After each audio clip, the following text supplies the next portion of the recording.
আমি নিজেও 18 মাস জেলে ছিলাম। আমার একটি অভিজ্ঞতা আপনাদের সাথে খুব সংক্ষেপে আমি শেয়ার করতে চাই।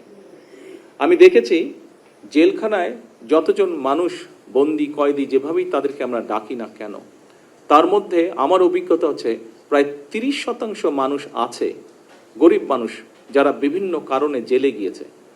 এই মানুষগুলো ঠিক জানেও না তারা কি কারণে জেল খাটছে, এবং বহু মানুষ তারা শুধুমাত্র অর্থনৈতিক কারণে একজন ভালো লয়ার নিযুক্ত করতে পারছে না বলে, তার ফ্যামিলি সেটি এফোর্ড করতে পারছে না বলে এই মানুষগুলো প্রায় 30-35% মানুষ বিনা কারণে জেল খাটছে।